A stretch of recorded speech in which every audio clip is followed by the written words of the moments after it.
Hi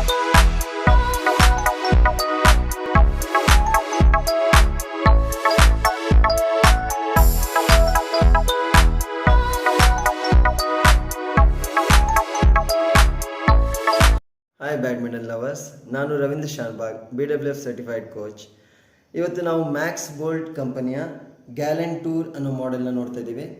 ಇದು ತುಂಬ racket stiff ಆಗಿದೆ ಹಾಗೂ ಇದು 43 LBS ಮ್ಯಾಕ್ಸ್ ಟೆನ್ಷನ್ನ ಹೊಂದಿದೆ. ಇದಕ್ಕೆ ನಾವು 26ಇಂದ ಅಬೋವ್ ನಾವು ಟೆನ್ಷನ್ನ ಕೊಟ್ಟರೆ ಮಾತ್ರ ಇದು ರಿಯಲ್ ಫೀಲಿಂಗನ್ನು ನಮ್ಗೆ ಗೊತ್ತಾಗುತ್ತೆ. ಇದು ಯೋನೆಕ್ಸ್ ಕಂಪನಿಯ Z Force 2 ಇದನ್ನು ಕಂಪೇರ್ ಮಾಡಿದ್ದಾರೆ ಈ ರ್ಯಾಕೆಟನ್ನು. ಹಾಗೆ ಇದನ್ನು ಸಿಂಗಲ್ಸ್ ಮತ್ತು ಡಬಲ್ಸ್ನ ನಾವು ಗೇಮಿಗೆ ಯೂಸ್ ಮಾಡ್ಬೋದು. ಹಾಗೆ ಇಂಟರ್ಮೀಡಿಯೇಟ್ ಹಾಗೂ ಅಡ್ವಾನ್ಸ್ ಲೆವೆಲ್ ಪ್ಲೇಯರ್ನ ತುಂಬ ಹೆಲ್ಪ್ಫುಲ್ ಆಗಿದೆ. ಹಾಗೆ ಈ ರ್ಯಾಕೆಟ್ 5000 to 6000 ರೇಂಜಲ್ಲಿ ನಿಮಗೆ ಮಾರ್ಕೆಟಲ್ಲಿ ಅವೈಲೇಬಲ್ ಇದೆ. ಇದಕ್ಕೆ MRP ಆ್ಯಕ್ಚುಲಿ 9000 ರುಪೀಸ್ ಇದೆ.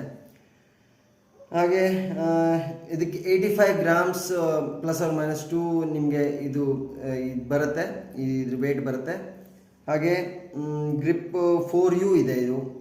ಹಾಗೆ ಮತ್ತೇನಂದರೆ ಹೇಳಿದ್ರೆ ಇದ್ರದ್ದು ಮೇನ್ ಫೀಚರ್ ಹೇಳಬೇಕು ಅಂತ ಹೇಳಿದ್ರೆ ಇದು ತುಂಬ ಸ್ಟಿಫ್ ಆಗಿರೋದ್ರಿಂದ ಸಿಂಗಲ್ಸ್ಗೆ ತುಂಬ ಹೆಲ್ಪ್ಫುಲ್ ಆಗಿದೆ ಅಂತೇಳಿ ನಾನು ಪರ್ಸ್ನಲ್ ಎಕ್ಸ್ಪೀರಿಯೆನ್ಸ್ನ ಹೇಳ್ತಾ ಇದ್ದೀನಿ. ಇನ್ನು ಬ್ಯಾಡ್ಮಿಂಟನ್ ಯಾವುದೇ ನಿಮಗೆ ರ್ಯಾಕೆಟ್ನ ಅಥವಾ ಇಕ್ವಿಪ್ಮೆಂಟ್ನ ಅವಶ್ಯಕತೆ ಇದ್ದರೆ ಅಥವಾ ನಿಮ್ಮ ಅದ್ರ ಬಗ್ಗೆ ಮಾಹಿತಿ ಬೇಕಂತ ಹೇಳಿದ್ರೆ ನನಗೆ ಕಾಂಟ್ಯಾಕ್ಟ್ ಮಾಡ್ಬೋದು. ಶೇರ್ ಮಾಡಿ, ಸಬ್ಸ್ಕ್ರೈಬ್ ಮಾಡಿ. Thank you.